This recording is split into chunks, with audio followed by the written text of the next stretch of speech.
നമസ്കാരം. ബിഗ് സ്റ്റോറിയിലേക്ക് സ്വാഗതം. തദ്ദേശ തെരഞ്ഞെടുപ്പിൽ LDF-നൊപ്പം BJP കൂടി UDF-ന് ശക്തമായ എതിരാളികളായി ഉയർന്നു വരുന്നുവെന്ന മുന്നറിയിപ്പ് നൽകി കോൺഗ്രസ് നേതാവ് കെ മുരളീധരൻ. CPIM-ന്റെ പ്രവർത്തനം BJP-യെ സഹായിക്കുന്നതാണ് എന്നും കെ മുരളീധരൻ കുറ്റപ്പെടുത്തി. UDF സ്ഥാനാർത്ഥികളെ നിർത്തുന്ന കാര്യത്തിൽ ജാഗ്രത പാലിക്കണമെന്ന മുന്നറിയിപ്പും നേതൃത്വത്തിന് കെ മുരളീധരൻ നൽകി. കോഴിക്കോട് PT മധുസൂദനക്കുറുപ്പ് അനുസ്മരണ പ്രഭാഷണം നടത്തവെയായിരുന്നു പാർട്ടി പ്രവർത്തകർക്ക് കെ മുരളീധരന്റെ മുന്നറിയിപ്പ്. ഈ ഇലക്ഷനിൽ നമ്മുടെ മുഖ്യ ശത്രു LDF മാത്രമല്ല, ഇപ്പോൾ ഒരു പുതിയ കൂട്ടർ ഇറങ്ങിയിട്ട് മുമ്പേ ഉള്ളവരാണെങ്കിലും പക്ഷെ അവരെ നമ്മൾ അത്ര നിസ്സാരമായിട്ട് കാണാവും. കാരണം വോട്ടില്ലാത്ത അരുവിക്കരയിൽ 34,000 വോട്ട് വാങ്ങി. ഇവിടെ ചില ധ്രുവീകരണം ഉണ്ടാക്കാൻ അവർ നോക്കുന്നുണ്ട്. ദൗർഭാഗ്യം എന്ന് പറയട്ടെ, മാർക്സിസ്റ്റ് പാർട്ടി പുറമേ കോൺഗ്രസിനെ കുറ്റം പറഞ്ഞുകൊണ്ട് സഹായിക്കുന്നതൊക്കെ പലയിടത്തും BJP-നെ തന്നെയാണ്. BJP സ്വീകരിക്കുന്ന തന്ത്രങ്ങൾ കൂടി വിശദീകരിച്ച് അവർ ഉയർത്തുന്ന വെല്ലുവിളി മുരളീധരൻ പ്രവർത്തകർക്ക് വിശദീകരിച്ചു നൽകി. അമിത്ഷാ വരെ പ്രചരണത്തിന് വരികയാണ് ലോക്കൽ ബോഡി ഇലക്ഷനിൽ. അതാണ് ഏറ്റവും അപകടമായിട്ടുള്ള വസ്തുത എന്ന് പറയുന്നത്. അപ്പൊ അവിടെയൊക്കെ മത്സരം എന്ന് പറയുന്നത് UDF-ഉം BJP ആയിട്ടാണ്. പിന്നാലെ കോൺഗ്രസ് സ്ഥാനാർത്ഥികളെ എങ്ങനെ നിശ്ചയിക്കണമെന്ന് കൂടി മുരളീധരൻ വ്യക്തമാക്കി. ഒരു വാർഡിൽ നിന്ന് നിർദ്ദേശിക്കുന്ന ഒരു പാനലിൽ നിന്നായിരിക്കണം സ്ഥാനാർത്ഥികളെ തിരഞ്ഞെടുക്കുന്നത്. അല്ലാതെ ഗോത്രം വെച്ച് തീരുമാനിച്ചു കഴിഞ്ഞാൽ അവരൊന്നും ജനം അംഗീകരിക്കണം എന്നില്ല. പലർക്കും ലാൻഡിംഗ് പ്രോബ്ലം ഉണ്ടാവും. ഇടത് മതനിരപേക്ഷത എന്നത് ന്യൂനപക്ഷങ്ങൾക്ക് വേണ്ടിയാണോ എന്ന സംശയം ഉയരുന്നുണ്ട് എന്ന് CPI സംസ്ഥാന സെക്രട്ടറി കാനം രാജേന്ദ്രൻ. ഭൂരിപക്ഷ സമുദായം ഈ തരത്തിൽ ചിന്തിച്ചാൽ കുറ്റം പറയാൻ കഴിയില്ല. ഇടതും ഹിന്ദുത്വവും തമ്മിലുള്ള അതിർവരമ്പ് നേർത്തതായെന്നും കാനം രാജേന്ദ്രൻ പറഞ്ഞു. ഇടതിൻ്റെ ഭാഗത്തു നിന്ന് ഇക്കാര്യത്തിൽ പുനർചിന്തനം വേണം. പുനർചിന്തനം ഇല്ലാത്തതുകൊണ്ടാണ് ഇരുഭാഗത്തേക്കും ആളുകൾ ചേക്കേറുന്നത്. ഈ രണ്ട് ചിന്താധാരകൾ തമ്മിലുള്ള ആ പ്രത്യയശാസ്ത്രപരമായ എതിർപ്പിൻ്റെ അവ തമ്മിൽ വേർതിരിക്കുന്ന അതിർത്തി വരമ്പ് ചെറുതാകുന്നുണ്ടോ എന്ന് ഇടതുപക്ഷം ആത്മപരിശോധന നടത്തണം. ഈ കാലം അത്രയും ഇടതുപക്ഷ രാഷ്ട്രീയത്തോടൊപ്പം നിന്നവർക്ക് മാറി ചിന്തിക്കാനാവും എന്ന ഒരു സന്ദേശം അത് നൽകുന്നുണ്ടോ? പുതിയ സാഹചര്യത്തിൽ ഇത്തരം കാര്യങ്ങളെല്ലാം വസ്തുനിഷ്ഠമായി അപഗ്രഥിക്കാൻ കേരളത്തിലെ ഇടതുപക്ഷം തയ്യാറാകേണ്ടതാണ്. കമ്മ്യൂണിസ്റ്റ് പാർട്ടി ഉൾപ്പെടെ ഉള്ള ഇടതുപക്ഷ പാർട്ടി. ഈ വിഷയമാണ് ഇന്ന് ബിഗ് സ്റ്റോറി ചർച്ച ചെയ്യുന്നത്. CPIM സംസ്ഥാന സെക്രട്ടേറിയറ്റ് അംഗം ശ്രീ ആനത്തലവട്ടം ആനന്ദൻ, അഡ്വക്കേറ്റ് സുരേഷ് ബാബു, ശ്രീ VV രാജേഷ്, ശ്രീ ഫക്രുദ്ദീൻ അലി എന്നിവരാണ് ഈ ചർച്ചയിൽ പങ്കെടുക്കുന്നത്.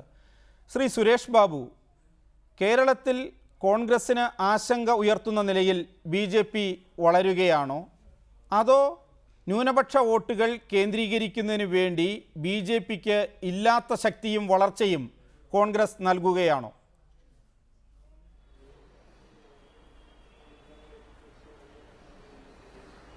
വളരെ സ്ട്രെയിറ്റ് ആയിട്ടുള്ള ഒരു ചോദ്യമാണ് ചോദിച്ചത്. എനിക്കതിൽ സന്തോഷമുണ്ട്. സാധാരണഗതിയിൽ ഇതിലേക്കൊക്കെ എത്തുന്ന രൂപത്തിലാണ് സാധാരണ ചർച്ചകൾ പോവുക. ഇവിടെ വളരെ നേരിട്ടുള്ള ചോദ്യത്തിന് ഞാൻ വളരെ സന്തോഷത്തോടുകൂടി മറുപടി പറയാം. കോൺഗ്രസ് കേരളത്തിന്റെ രാഷ്ട്രീയത്തിൽ ഒരിക്കൽ പോലും BJP തൊട്ടടുത്ത ഞങ്ങളുടെ എതിരാളിയാണ് എന്ന് കരുതുന്നില്ല. ഞങ്ങളുടെ തൊട്ടടുത്ത എതിരാളി ഇടതുപക്ഷ രാഷ്ട്രീയ പ്രസ്ഥാനങ്ങൾ തന്നെയാണ്. കേരളത്തിന്റെ ഭൂമുഖത്തുള്ള രാഷ്ട്രീയത്തെക്കുറിച്ച് വിശകലനം ചെയ്താൽ നമുക്കൊക്കെ മനസ്സിലാക്കാൻ കഴിയുന്നത്. അങ്ങനെ ഇല്ലാത്തൊരാശങ്ക ഞങ്ങൾക്ക് നേതൃത്വത്തിനില്ല, പാർട്ടി അണികൾക്കുമില്ല. പക്ഷേ ഒരു യാഥാർത്ഥ്യം ഇന്ന് കേരളീയ പൊതുസമൂഹത്തിന്റെ മുന്നിൽ വളർന്നു വരികയാണ്. ആ വളർന്നു വരുന്നത് RSSന്റെ രാഷ്ട്രീയ അജണ്ട BJP-യിലൂടെ പൊതുസമൂഹത്തിന്റെ ഇടയിൽ വ്യാപരിച്ച്, പ്രത്യേകിച്ച് 2014 കേന്ദ്ര ഭരണത്തിന്റെ അധീശത്വം RSS ഭരണകൂടത്തിന് വന്നതോടുകൂടി ഒരു ചെറിയ ചായ്വ് അങ്ങോട്ടേക്ക് നീങ്ങുന്നു. ആ രാഷ്ട്രീയ പ്രസ്ഥാനത്തിലേക്ക് നീങ്ങുന്നു. അത് താഴെത്തട്ടിൽ ഞങ്ങളുടെ പാർട്ടിയുടെ വിലയിരുത്തൽ അത് 90% അത് ഇടതുപക്ഷ ചിന്താഗതിയോട് ഒപ്പം നിന്നിരുന്ന ജനസമൂഹമാണ് അത്തരമൊരു വ്യതിയാനത്തിന് വശംവദരായിക്കൊണ്ടിരിക്കുന്നത്. ഞങ്ങളിൽ നിന്നും ചിലരൊക്കെ കുറച്ചു പേരൊക്കെ പോകുന്നുണ്ട്. ഞാനത് നിഷേധിക്കുന്നൊന്നുമില്ല, ഇല്ലാത്ത ആക്കാൻ ശ്രമിക്കുന്നുമില്ല.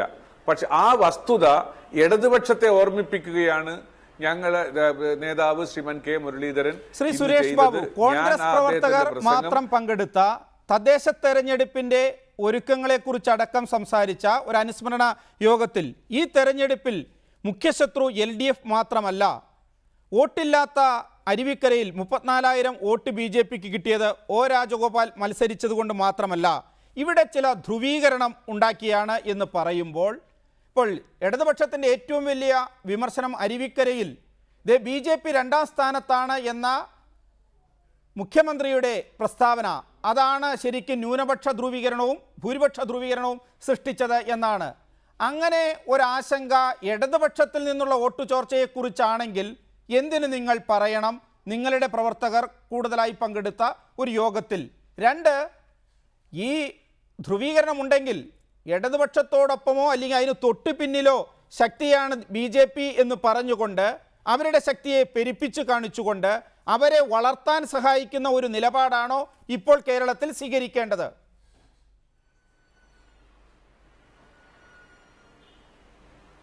അല്ല, അതിനകത്ത് വളരെ വ്യക്തമാണ്. താങ്കൾക്ക് ഈ വിവരം കിട്ടിയല്ലോ. താങ്കൾ എന്ന് പറഞ്ഞ് ഉദ്ദേശിക്കുന്നത് ഞങ്ങളുടെ പാർട്ടി പ്രവർത്തകന്മാർ മാത്രമടങ്ങുന്ന ഒരു ഹാളിൽ അടച്ചിട്ട മുറിയിൽ മാധ്യമങ്ങൾക്ക് പ്രവേശനമില്ലാത്തൊരവസ്ഥയിലാണ് ശ്രീ K. മുരളീധരന്റെ പ്രസംഗമെങ്കിൽ അങ്ങ് ഉദ്ദേശിച്ച രാഷ്ട്രീയം വളരെ ശരിയായിരിക്കാം. പക്ഷേ മാധ്യമപ്രവർത്തകർ അടക്കമുള്ള ആളുകൾക്ക് പ്രവേശനം അനുവദിച്ച തുറന്നിട്ട ഒരു ഹാളിനകത്ത് പറഞ്ഞിരിക്കുന്നത് പൊതു കേരളീയ സമൂഹത്തിനോടാണ്, കോൺഗ്രസ് പ്രവർത്തകരോട് മാത്രമല്ല. അതിൽ പങ്കെടുത്ത ആളുകളിൽ മഹാഭൂരിപക്ഷവും കോൺഗ്രസുകാരാണ് എന്ന യാഥാർത്ഥ്യം നിലനിൽക്കുമ്പോൾ തന്നെ പറഞ്ഞിരിക്കുന്നത് കേരളീയ പൊതുസമൂഹത്തിന്റെ മുമ്പിലാണ്.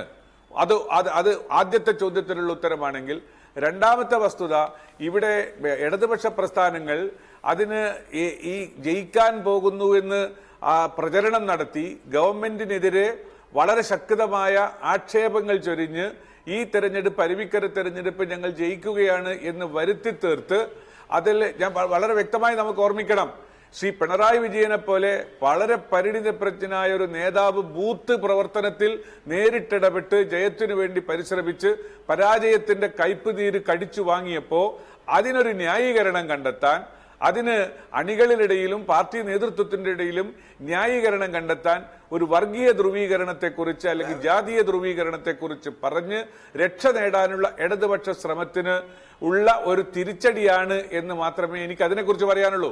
വ്യക്തമാണ്. താങ്കളിലേക്ക് തിരിച്ചെത്താം. ശ്രീ ആനത്തലവട്ടം ആനന്ദൻ, ഇപ്പോൾ അഡ്വക്കേറ്റ് സുരേഷ് ബാബു പറയുന്നത് K. മുരളീധരൻ കോഴിക്കോട്ട് നടത്തിയ BJP LDF അല്ല, LDFിനൊപ്പം തന്നെ വേറെ ഒരു ശക്തി കൂടി UDFിനെതിരെ വരുന്നു, കോൺഗ്രസിനെതിരെ വരുന്നു എന്ന് പറഞ്ഞത് പ്രധാനമായും കോൺഗ്രസ് അണികളെ ബോധ്യപ്പെടുത്താനോ അവരെ ബോധവൽക്കരിക്കാനോ അല്ല, കേരള പൊതുസമൂഹത്തോടാണ്. പ്രത്യേകിച്ചും ഇടതുപക്ഷത്തു നിന്നാണ് ഏറ്റവും കൂടുതൽ അണികൾ ചോരുന്നത് BJPയിലേക്ക്. അതാണ് ആ ഒരു സൂക്ഷ്മത, അത് ഇടതുപക്ഷം അത് തടയുന്നതിന് വേണ്ടി പാലിക്കണമെന്ന ഓർമ്മപ്പെടുത്തലായിരുന്നു അത് എന്നാണ് സുരേഷ് ബാബുവിൻ്റെ വിശദീകരണം.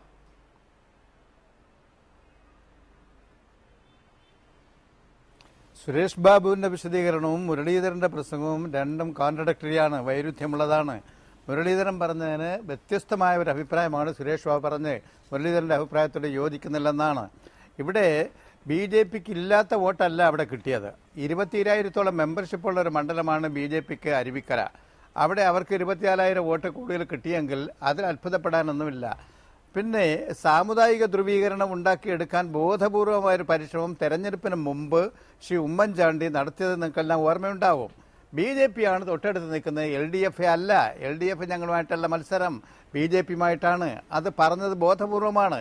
മതന്യൂനപക്ഷ വിഭാഗത്തിന് ഒരു ഭീതി ഉണ്ടാക്കാൻ BJP എന്ന് പറയുന്നൊരു ഭൂതന്താ വരുന്നുണ്ട്, അതിൽ നിന്ന് രക്ഷപ്പെടണമെങ്കിൽ ന്യൂനപക്ഷങ്ങളെ നിങ്ങളെല്ലാവരും ഇപ്പുറത്ത് അഭയം തേടിക്കൊള്ളൂ എന്ന് വരുത്താൻ ബോധപൂർവം അടിച്ച ഒരു എടുത്ത ഒരു ടാക്ടിക്സാണ്.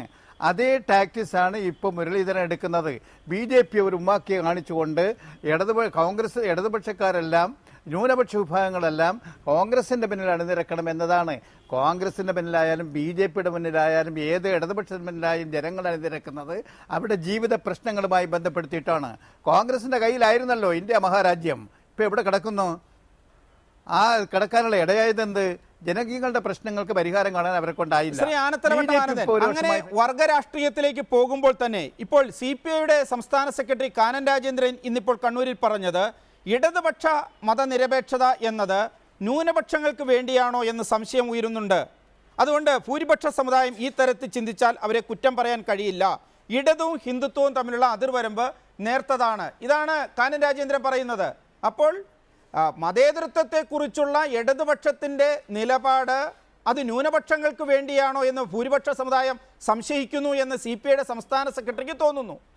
അത് മാത്രമല്ല, ഭൂരിപക്ഷ സമുദായവും ഇടതുപക്ഷവും തമ്മിലുള്ള അതിർവരമ്പ് നേർത്തു വരുന്നു എന്ന് പറയുന്നു. അതുകൊണ്ടാണ് ആളുകൾ നഷ്ടപ്പെടുന്നത് എന്ന വീക്ഷണം അദ്ദേഹം മുന്നോട്ട് വയ്ക്കുന്നു. മറുഭാഗത്ത് കെ മുരളീധരൻ പറയുന്നു, CPIM ആണ് കോൺഗ്രസിനെ എതിരെ വിമർശിക്കുമ്പോൾ തന്നെ, കോൺഗ്രസിനെ മുഖ്യമായി ആക്രമിക്കുമ്പോൾ തന്നെ CPIM രഹസ്യമായി BJPയുടെ വളർച്ചയ്ക്ക് സഹായകമായ നിലപാടെടുക്കുന്നു എന്ന്. രണ്ട് രീതിയിലാണെങ്കിലും കാനം രാജേന്ദ്രനും അതുപോലെ തന്നെ മുരളീധരനും പറയുന്നത് ഏതാണ്ട് ഒരേ കാര്യമല്ലേ?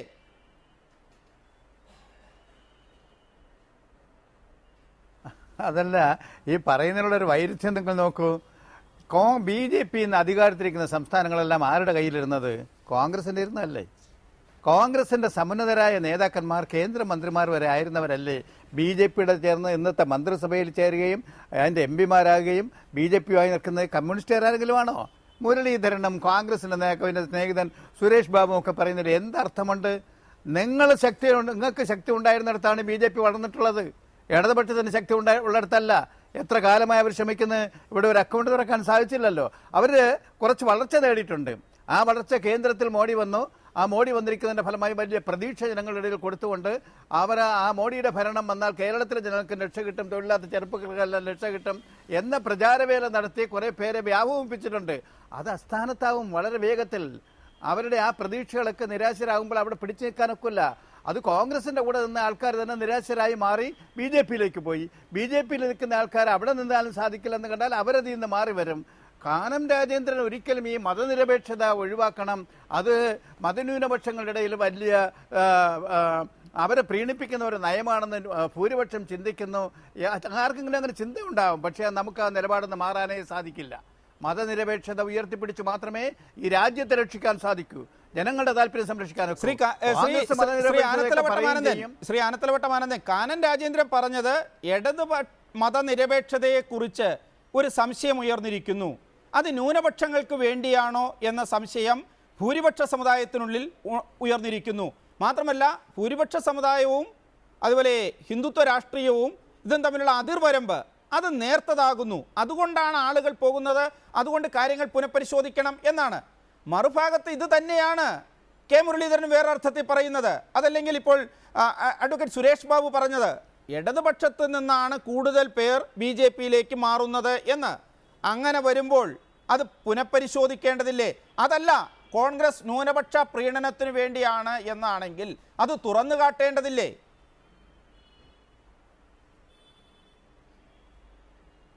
അത് തുറന്നു കാട്ടുക എന്നുള്ള ചുമതല ഞങ്ങൾ നിർവഹിക്കേണ്ടത് ചെയ്യും. അതേസമയം ഈ മതനിരപേക്ഷത എന്നുള്ളത് എടുത്തു കളയണമെന്നുള്ളതാണ് BJPയുടെ ആവശ്യം. ആ BJP മതനിരപേക്ഷതയ്ക്ക് എന്തിനാണ് പറയുന്നത്? പക്ഷേ മതന്യൂനപക്ഷങ്ങളെ താല്പര്യങ്ങൾ മതേതരത്വം ഉയർത്തിപ്പിടിക്കാതെ ഇന്ത്യ മഹാരാജ്യം നിലനിൽക്കില്ല എന്നുള്ള യാഥാർത്ഥ്യം നമ്മുടെ മുമ്പിലുണ്ട്. അതുകൊണ്ട് ഒരു തെരഞ്ഞെടുപ്പിൽ എവിടെയെങ്കിലും തോൽവി സംഭവിച്ചു എന്ന് കരുതി ആ ഫണ്ടമെന്റലായിട്ട് നമ്മൾ ഉയർത്തിപ്പിടിച്ച മതനിരപേക്ഷത എന്ന് പറയുന്നത് ഉപേക്ഷിക്കാൻ ഒരിക്കലും. ശ്രീ വി വി രാജേഷ്, BJPക്ക് വളർച്ചയുണ്ട് എന്ന ഒരു പ്രചാരണം, അതിപ്പോൾ ഉമ്മൻചാണ്ടി ആണ് ആദ്യമായിട്ടത് പറയുന്നത്. കൃത്യമായിട്ടും BJPയെ 2ാം സ്ഥാനത്തേക്ക് പ്രതിഷ്ഠിച്ചത് അരുവിക്കരയിൽ ഉമ്മൻചാണ്ടിയാണ്. ഇപ്പോൾ കെ മുരളീധരനും ഇന്നിപ്പോൾ കോഴിക്കോട് പറയുന്നു LDFനോടൊപ്പം തന്നെ ഒരു പുതിയ ശക്തി BJP അത് UDFന് നേരിടേണ്ടതുണ്ട് എന്ന നിലയിൽ. അതിനോടുള്ള വിശദീകരണം വരുമ്പോൾ ഇടതുപക്ഷത്തു നിന്നാണ് കൂടുതൽ ആളുകൾ പോകുന്നത്, ഞങ്ങളുടെയും കുറച്ചു പേർ പോകുന്നുണ്ട്, ഏതായാലും നിങ്ങളിലേക്ക് ആൾ ചോരുന്നുണ്ട് എന്ന കാര്യം ഈ രണ്ട് പാർട്ടികളും ഏറെയും കുറഞ്ഞും അംഗീകരിക്കുന്നു. അങ്ങനെ വരുമ്പോൾ എന്തുകൊണ്ടാണ് നിങ്ങളുടെ വളർച്ചയെക്കുറിച്ച് കോൺഗ്രസ് ഇവിടെ വലിയ ആശങ്ക പുലർത്തുന്നത്? അത് നിങ്ങളെ വളർത്താൻ വേണ്ടിയാണോ? അതോ ഇടതുപക്ഷത്തെ ഈ കാര്യങ്ങൾ ബോധ്യപ്പെടുത്തി കരുതലെടുക്കാൻ വേണ്ടിയാണോ? അതോ ന്യൂനപക്ഷങ്ങളെ കുറച്ചുകൂടി ആശങ്കയിലാക്കി ആ വോട്ടുകൾ കോൺഗ്രസിലേക്ക് അടുപ്പിക്കാൻ വേണ്ടിയാണോ? എന്താണ് നിങ്ങളുടെ വിലയിരുത്തൽ?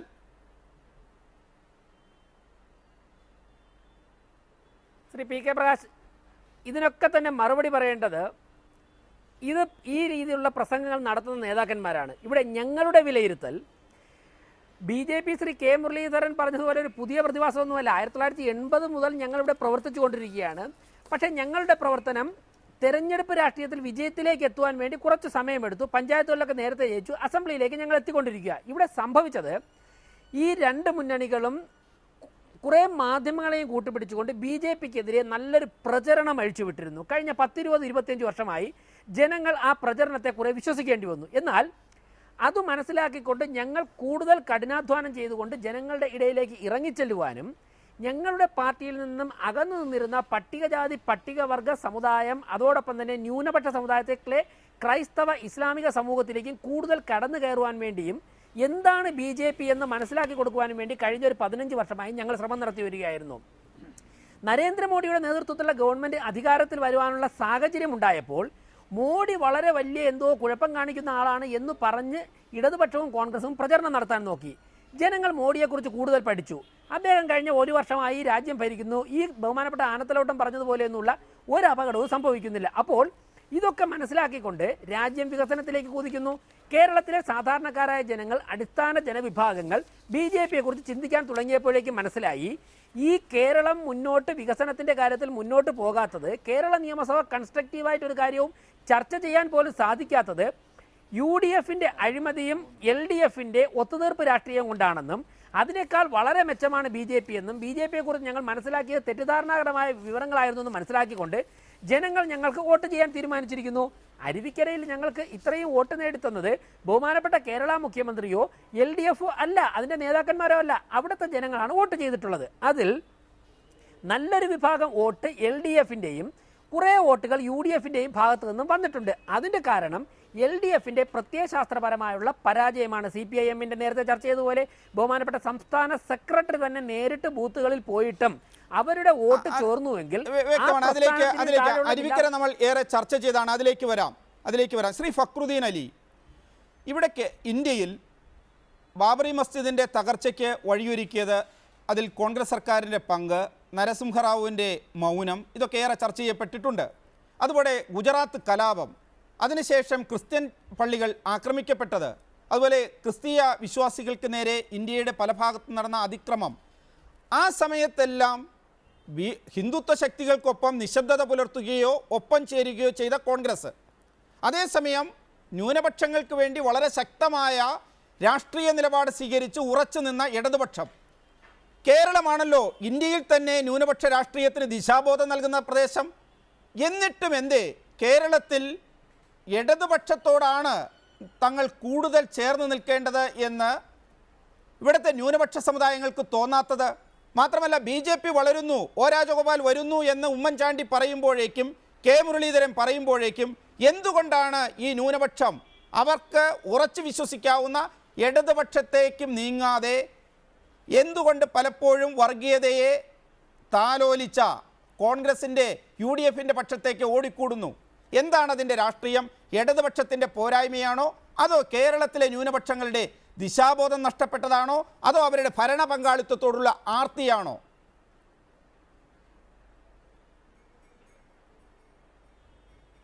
അല്ല, ഇതിൽ ഈ 3 ഘടകങ്ങൾ ഇതിലൊരു ഫാക്ടറാണ്. ഒന്നാമത്, ന്യൂനപക്ഷങ്ങളെ സംബന്ധിച്ചിടത്തോളം ബേസിക്കലി ഇപ്പം മലബാറിലെ മുസ്ലിംസിൻ്റെ ഇടയിൽ എനിക്കറിയാം, ഈ CPM അല്ലെ കമ്മ്യൂണിസ്റ്റ് പാർട്ടി അവരെ കണ്ടത് തീയന്മാരുടെ, ഹിന്ദുക്കളുടെ ഒരു പാർട്ടിയാണ് എന്ന രീതിയിലാണ്. എന്നാൽ പാർട്ടി കാലാകാലമായി എടുത്ത നടപടികൾ മലബാറിൻ്റെയൊക്കെ ഇന്ന് കാണുന്ന സാമൂഹ്യമായിട്ട് മുന്നോക്കാവസ്ഥയ്ക്ക് ഏറ്റവും പ്രധാനപ്പെട്ട, ലീഗ് 2ാമതേ വരുന്നുള്ളൂ, ഏറ്റവും പ്രധാനപ്പെട്ട പങ്ക് വഹിച്ചത് കമ്മ്യൂണിസ്റ്റ് പാർട്ടികളാണ്. ആ ഒരു പങ്ക് മനസ്സിലാക്കിക്കൊണ്ട് ഇന്ന് കോഴിക്കോട് പോലെയുള്ള പ്രദേശങ്ങളിലെല്ലാം തന്നെ വൻതോതിൽ അടുത്ത കാലം വരെ ഡിവൈഎഫ്ഐയിലേക്കും SFIയിലേക്കെല്ലാം മുസ്ലിം ചെറുപ്പക്കാർ കാര്യമായിട്ട് വന്നിരുന്നു. എന്നാൽ ക്രിസ്ത്യൻ കമ്മ്യൂണിറ്റി ഇടയിൽ നമ്മൾ അങ്ങനെ കണ്ടില്ല. കാരണം അവർക്ക് കമ്മ്യൂണിസ്റ്റ് പാർട്ടിയെ പറ്റി ആദ്യം ഈ തെറ്റിദ്ധാരണ ഉണ്ടായിരുന്നില്ല. അവരെ സംബന്ധിച്ചിടത്തോളം അവരുടെ സാമ്പത്തിക താല്പര്യങ്ങൾ, അവരുടെ ഭൂമിയുമായിട്ടുള്ള ബന്ധപ്പെട്ട എസ്റ്റേറ്റുകളായിട്ട് ബന്ധപ്പെട്ടുള്ള കാര്യങ്ങൾ നടത്താൻ അവർക്ക് കേരള കോൺഗ്രസ് എന്നൊരു പാർട്ടിയുണ്ട്, അത് ധാരാളമാണ്. മുസ്ലിംസിന്റെ വേറൊരു പ്രശ്നം എന്ന് വെച്ചാൽ, ഒന്ന് ഈ തെറ്റിദ്ധാരണ ഉണ്ടായി, അത് പതുക്കെ മാറിക്കൊണ്ട് വരികയായിരുന്നു. രണ്ടാമത്തെ കാര്യം എന്ന് വെച്ചാൽ, അവർക്ക് മുസ്ലിം ലീഗ് എന്ന് പറഞ്ഞാൽ അവർക്കൊരു പാർട്ടി, ഇപ്പം ഉത്തരേന്ത്യ മുസ്ലിങ്ങൾക്കോ അല്ലെ ക്രിസ്ത്യാനികൾക്കോ പാർട്ടി ഇല്ല. ഇപ്പൊ ആകപ്പാട് സിഖുകാർക്ക് അകാലിദൾ എന്ന പാർട്ടി ഉണ്ട്. അതുകൊണ്ട് പഞ്ചാബിൽ അവർ BJPയുടെ കോൺഗ്രസിനെക്കാട്ടും കൂടുതൽ അവർ അകാലിദൾ സിഖുകാർ അകാലിദളിനെ ഓപ്റ്റ് ചെയ്യുന്നുണ്ട്. ആ ഒരു സാഹചര്യം തന്നെയാണ് കേരളത്തിലും ഉള്ളത്. ഇത് ഈ ഫാക്ടർ വളരെ നിർണായകമാണ്. പക്ഷേ ഇടതുപക്ഷത്തിന് പറ്റിയ സംഭവം എന്ന് വെച്ചാൽ ഞാൻ നേരത്തെ പറഞ്ഞല്ലോ, മുസ്ലിംസ് ഉൾപ്പെടെയുള്ള ആളുകളുടെ ക്രിസ്ത്യാനിറ്റിയുടെ ഇടയിൽ കുറഞ്ഞ തോതിൽ പൗലോസിന്റെയൊക്കെ അണ്ടറിൽ അദ്ദേഹത്തിന്റെയൊക്കെ ഒരു മുൻകൈയിൽ ഒരു ലിബറേഷൻ തിയോളജി അല്ലെ ഇടതുപക്ഷ സ്വഭാവമുള്ള മുസ്ലിങ്ങളും ഇടതുപക്ഷ സ്വഭാവമുള്ള ക്രിസ്ത്യാനികളും ഉണ്ടായി വന്നിരുന്നു EMSന്റെ കാലഘട്ടത്തിൽ. എന്നാൽ പിൽക്കാലഘട്ടത്തിൽ ബംഗാൾ സ്റ്റൈലിൽ 5-10 ഒരു 25 വർഷം ഒരുമിച്ച് അങ്ങ് ഭരിക്കാം, അതിന് മുസ്ലിംസിന്റെയും ക്രിസ്ത്യൻസിന്റെ ഒരു വിഭാഗത്തിനും കൂടി വോട്ട് കിട്ടിയാൽ ഗുണകരമാണ്, അത് വേണം എന്ന് തോന്നിയിട്ട് ഇടതുപക്ഷത്ത് നിന്ന് വന്നിട്ടുള്ള ഹമീദ് ചേന്നമംഗലിനെ പോലെയുള്ള ഇസ്ലാം എന്ന് വന്നിട്ടുള്ള മുസ്ലിം എന്ന് വന്നിട്ടുള്ള ഹമീദ് ചേന്നമംഗലിനെ പോലെ ഇടതുപക്ഷക്കാരെ സൈഡ് ലൈൻ ചെയ്തുകൊണ്ട് പക്ക പള്ളി കമ്മിറ്റിയായി നടത്തുന്ന ഉള്ളിൽ ലീഗാരായിട്ടുള്ള ഒരുപാട് ന്യൂ മിഡിൽ ക്ലാസ്സിൽപ്പെട്ട മുസ്ലിങ്ങളെ തലപ്പത്ത് കൊണ്ടുവരികയും അവരെ മുസ്ലിം പ്രതിനിധികളായി ഉയർത്തി കാണിച്ച് വോട്ട് പിടിക്കാനുള്ള ഒരു എളുപ്പമായി CPM സ്വീകരിച്ചു. ഈ തിരുവനന്തപുരത്ത് ബെന്നറ്റിന്റെ കാര്യത്തിൽ CPI സ്വീകരിച്ച പോലെ ആ ഒരു നിലപാട് മുസ്ലിംസിന്റെ ഇടയിൽ തന്നെ ഓർഗാനിക് ഇന്റലക്ച്വൽസ് ആയിട്ട് വന്നിട്ടുള്ള ഇടതുപക്ഷത്ത് ആകർഷമായിട്ടുള്ള ആളുകൾക്ക് നിരാശ ഉണ്ടാക്കി. മാത്രമല്ല അപ്പോൾ ഇങ്ങനെ എളുപ്പം തങ്ങളുടെ കൂടെ ഈ പാർട്ടി ഉണ്ടാക്കിയ മുസ്ലിം അല്ല, എളുപ്പത്തിൽ ഗൾഫിൽ പോയി കാശുണ്ടാക്കി വന്നിട്ട് എലീറ്റ് മുസ്ലിമിനെ പിടിച്ച് അവരോട് വോട്ട് ചെയ്യാൻ തങ്ങളോട് ആവശ്യപ്പെട്ട സമയത്ത് ഇടതുപക്ഷക്കാരാണ്, ഹിന്ദുക്കളുടെ മഹാഭൂരിപക്ഷം ഇടതുപക്ഷക്കാരാണ്. അതുകൊണ്ടാണ് അവർ കോൺഗ്രസിന്റെ അല്ലെങ്കിൽ CPMന്റെ കൂടെ നിൽക്കുന്നത്. അവർ BJPയുടെ കൂടെ വളരെ ചുരുക്കം ആളുകളെ നിൽക്കുന്നുള്ളൂ. അവരെ സംബന്ധിച്ചിടത്തോളം ഇടതുപക്ഷത്തിന് ഒരു ക്രെഡിബിലിറ്റി ലോസ് ഉണ്ടാക്കാൻ ഇത്തരം അവസ്ഥാവിശേഷം ഉണ്ടായി. ഈ ഒരു അവസ്ഥാവിശേഷമാണ് കാനം രാജേന്ദ്രൻ എന്ന് വളരെ കൃത്യമായിട്ട് ചൂണ്ടിക്കാണിച്ചത്. അല്ലാതെ ഹിന്ദുത്വ ഞാനിത് കൃത്യമായി പറയാൻ കാരണം കാനം ഇത് സംസാരിക്കുന്നതിന് മുമ്പേ അരമണിക്കൂർ ഞാൻ കാനമായിട്ട് ഈ വിഷയം സംസാരിച്ചതാണ്. അപ്പോൾ വളരെ കൃത്യമായിട്ട് കാനം ഉദ്ദേശിച്ചതാണ് ഈ ഒരു തെറ്റ് നമ്മൾ തിരുത്താം. ബെനറ്റിന്റെ ഉൾപ്പെടെയുള്ള കാര്യത്തെ വന്ന് ഈ ഒരു തെറ്റ് തിരുത്താം. രണ്ടാമത് കാനം പറഞ്ഞ മറ്റൊരു കാര്യം, ഹിന്ദുത്വവും ഇടതുപക്ഷവും തമ്മിൽ അധികവരമ്പ് നേർത്തു വരുന്നു എന്ന് പറയുന്നത്. അദ്ദേഹം കണ്ണൂരിൽ വാസുവിന്റെ നേതൃത്വത്തിൽ RSSകാർ എളുപ്പ CPM സ്വീകരിക്കുകയും ഉയർന്ന സ്ഥാനങ്ങൾ കൊടുക്കുകയും ചെയ്ത ഒരു പ്രശ്നവുമായി ബന്ധപ്പെട്ടിട്ടാണ്. കാരണം അതുവരെ ഇടതുപക്ഷത്തുള്ള ആളുകൾ BJPയെ ഒരു വളരെ നെഗറ്റീവ് നികൃഷ്ട ജീവിയായി കണ്ടില്ല. BJPക്കാരെ കണ്ടിരുന്ന ആളുകൾ ഇവർ അത്രത്തോളം നികൃഷ്ടമൊന്നല്ല, നമ്മളെ പാർട്ടി തന്നെ ഇവർ എളുപ്പം അംഗീകരിച്ചല്ലോ എന്നുള്ള ഒരു തോന്നൽ അവർക്കുണ്ടായി. അദ്ദേഹം സംഘടനാപരമായിട്ട് ഈ അതിർവരമ്പുകൾ നേർത്തു വരുന്നു എന്നാണ്, അല്ലാതെ പ്രത്യയശാസ്ത്രപരമായിട്ടുള്ള അതിർവരമ്പുകൾ നേർത്തു വരുന്നു എന്നല്ല കാനം ഉദ്ദേശിച്ചത്. ശ്രീ സുരേഷ് ബാബു, ഇന്ത്യയിൽ കോൺഗ്രസ് ഒരു പാഠം പഠിച്ചു. കാരണം BJP വലിയ രീതിയിൽ വളർന്നു, ചില തെറ്റായ നയങ്ങൾ തിരുത്തേണ്ടി വന്നു. ഇപ്പോൾ BJPയെ നേരിടുന്നതിന് മറ്റ് മതേതര ശക്തികൾ, ഇടതുപക്ഷ പാർട്ടികൾ ഒരു വിശാലമായ ഐക്യം വേണ്ട സാഹചര്യം വളർന്നു വന്നിരിക്കുന്നു. കേരളത്തിൽ നോക്കുക, കേരളത്തിൽ വളരെ സൂക്ഷിച്ചില്ലെങ്കിൽ, ഇപ്പോൾ കാനം പറഞ്ഞത് അതാണ്, അതല്ലെങ്കിൽ വളരെ സൂക്ഷിച്ചില്ലെങ്കിൽ ഇടതുപക്ഷം അതിൻ്റെ മതേതര നിലപാടുമായി മുന്നോട്ട് പോകുമ്പോൾ തന്നെ അതിൻ്റെ അണികൾ 2 ചേരികളിലേക്ക് ധ്രുവീകരിക്കപ്പെടുന്ന പ്രത്യേക രാഷ്ട്രീയ സാഹചര്യം തൽക്കാലം കോൺഗ്രസ്സിന് അല്ലെങ്കിൽ UDFന് നേട്ടം ഉണ്ടാക്കുമെങ്കിലും വലിയൊരു അപകടത്തിലേക്കല്ലേ ഇത് വിരൽ ചൂണ്ടുന്നത്. അതിനെ ആ അർത്ഥത്തിൽ കാണുകയും മറികടക്കുകയും ചെയ്യേണ്ടതില്ല. ഇടതുപക്ഷമാണോ BJP ആണോ കേരളത്തിൽ വളരെ ദീർഘകാലാടിസ്ഥാനത്തിൽ നേരിടേണ്ട ശക്തി?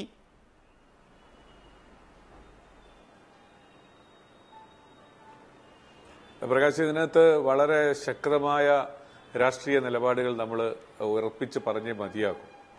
ഇവിടെ ഒരു പ്രധാനപ്പെട്ട ഒരു പ്രശ്നം, രാഷ്ട്രീയ പാർട്ടികൾ അധികാരത്തിന് വേണ്ടിയുള്ള തത്രപ്പാടിൽ അവരവരുടെ അടിസ്ഥാന പ്രമാണങ്ങളിൽ നിന്ന് വിട്ടുവീഴ്ച ചെയ്യുന്ന അല്ലെങ്കിൽ അതിൽ വെള്ളം ചേർക്കുന്ന സമീപനം സ്വീകരിച്ചതാണ് കഴിഞ്ഞ ഒരു 2 ദശകങ്ങളായി ഇന്ത്യൻ രാഷ്ട്രീയം നമ്മൾ സൂക്ഷ്മമായി നിരീക്ഷിച്ചാൽ, പക്ഷപാതമല്ലാതെ നിരീക്ഷിച്ചാൽ മനസ്സിലാക്കാൻ കഴിയുക. അവിടെ നമ്മൾ ചെറിയ നിലപാടുകൾ തിരുത്തേണ്ടതായിട്ടുണ്ട്, അല്ലെങ്കിൽ നിലപാടുകൾ വ്യക്തമാക്കേണ്ടതായിട്ടുണ്ട്. ഇന്ത്യൻ നാഷണൽ കോൺഗ്രസിന്റെ അടിസ്ഥാന തത്വശാസ്ത്രം 1 പ്രധാനമായി മതേതരത്വവും 2 സോഷ്യലിസവുമാണ്. ആ മതേതരത്വ സോഷ്യലിസത്തിൽ നിന്ന് അധികാരത്തിന്റെ നിലനിൽപ്പിന് വേണ്ടി ഏതെങ്കിലും തരത്തിൽ എന്തെങ്കിലും വ്യതിചലിക്കുന്ന സാഹചര്യം ഉണ്ടാകുമ്പോൾ ജനങ്ങൾ ആ പാർട്ടിയെ കൈവിടും. ഞങ്ങൾക്ക് അതിനകത്ത് ഉറച്ച ബോധ്യം വന്നിട്ടുണ്ട്. അതുകൊണ്ട് ജനാധിപത്യപരമായ സമീപനങ്ങളിൽ മതനിരപേക്ഷതയോടുകൂടി സാമ്പത്തികമായി താഴേക്കടയിൽ നിൽക്കുന്ന ജനസമൂഹത്തിന്റെ ഉയർച്ചയ്ക്ക് വേണ്ടിയുള്ള സാമ്പത്തിക കാഴ്ചപ്പാടുകളുമായി ഉറച്ച സമീപനത്തോടുകൂടി കോൺഗ്രസ് മുന്നോട്ട് പോകണം എന്ന് കോൺഗ്രസ് നേതൃത്വം വിശ്വസിക്കുന്നു. അതിനുവേണ്ടിയുള്ള പ്രവർത്തന പരിപാടികൾ ഞങ്ങൾ ആവിഷ്കരിക്കുകയാണ്. അതോടൊപ്പം തന്നെ ഞങ്ങൾക്ക് പറയാനുള്ളത്, ഇടതുപക്ഷം ശ്രീ പ്രകാശ് നേരത്തെ സൂചിപ്പിച്ചതുപോലെ തന്നെ വർഗരാഷ്ട്രീയത്തിൽ നിന്ന് വ്യതിചലിച്ച് അതൊരു സോഫ്റ്റ് വർണ്ണ രാഷ്ട്രീയത്തിലേക്ക് നീങ്ങുക നീങ്ങിയതിന്റെ ഒരു ചെറിയ തിരിച്ചടിയാണ് ഇപ്പോൾ കേരളത്തിൽ കണ്ടുകൊണ്ടിരിക്കുന്നത്. നമ്മളത് വളരെ പ്രത്യേകമായി ശ്രദ്ധിക്കണം. ഇടതുപക്ഷത്തിന്റെ മുഖമുദ്ര എന്നത് അതൊരു വർഗ രാഷ്ട്രീയമാണ്. ആ വർഗ രാഷ്ട്രീയത്തെ സ്നേഹിച്ചവരാണ് കേരളത്തിലെ ആ തൊഴിലാളി വർഗത്തിന്റെ പ്രതിനിധികൾ. അവരെ കൈവിടുകയും വർണ്ണ രാഷ്ട്രീയത്തിലേക്ക് പതുക്കെ ചുവടുവെക്കുന്നു എന്ന ഒരു ഭയം അവരിൽ ഉണ്ടാകുമ്പോൾ, അല്ലെങ്കിൽ ആശങ്ക അവരിൽ ഉണ്ടാകുമ്പോൾ അവരാ പ്രസ്ഥാനത്തെ കൈവിടും. അത് CPM നേതൃത്വവും ഇടതുപക്ഷ പ്രസ്ഥാന നേതൃത്വവും അംഗീകരിക്കുമെങ്കിൽ, അല്ലെങ്കിൽ മനസ്സിലാക്കുമെങ്കിൽ നല്ലത് തന്നെയാണ്. അതേപോലെ തന്നെയാണ് BJPയുടെ രാഷ്ട്രീയം, RSSന്റെ രാഷ്ട്രീയം. ആ RSSന്റെ രാഷ്ട്രീയം അതിൽ വർണ്ണ രാഷ്ട്രീയത്തിന് അടിസ്ഥാനമുള്ള ഒരു രാഷ്ട്രീയമാണ്. അതിലവർ അധികാരത്തിന് വേണ്ടി മറ്റിതര സമൂഹത്തെ കൂട്ടുപിടിക്കുന്ന സംഭവങ്ങൾ ഉണ്ടായാൽ അവരെ സ്നേഹിച്ച് വിശ്വസിച്ചു നിന്ന സമൂഹവും അവരെ കൈവിടും. ഈ വർത്തമാനകാല രാഷ്ട്രീയത്തിൽ ഇന്ത്യക്ക് ആവശ്യമുള്ളത് അടിസ്ഥാന പ്രമാണങ്ങൾ ഓരോ പാർട്ടിയുടേതും അത് കാതലായി സൂക്ഷിച്ചുകൊണ്ട്, കരുതലോടുകൂടി നിലനിർത്തിക്കൊണ്ട് അതിനെ പ്രണയിക്കുകയും അതിനോട് കൂട്ടുനിൽക്കുകയും ചെയ്യുന്ന രാഷ്ട്രീയ സമീപനം സ്വീകരിച്ചാൽ ഇന്ത്യയിൽ ജനാധിപത്യത്തിനും മതേതരത്വത്തിനും, ഇന്ത്യയുടെ മനസാക്ഷി മതേതര മനസാക്ഷിയാണ്, ആ മതേതര മനസാക്ഷിക്കൊപ്പം നിൽക്കുന്ന ഒരു രാഷ്ട്രീയം ഇന്ത്യയിൽ വളർന്നു വരാൻ കഴിയും. അവിടെ നരേന്ദ്രമോദിയുടെ രാഷ്ട്രീയത്തിന് നിലനിൽപ്പുണ്ടാവുകയില്ല എന്ന് മനസ്സിലാക്കണം. അത് മനസ്സിലാക്കാൻ കേരളത്തിന്റെ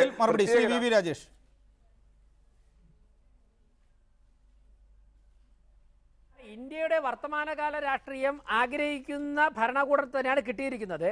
നരേന്ദ്രമോദി ഉൾപ്പെടെയുള്ളവർ RSS പ്രവർത്തകരാണെന്ന് അറിഞ്ഞുകൊണ്ട് തന്നെയാണ് ജനം സ്വീകരിച്ചിരിക്കുന്നത്.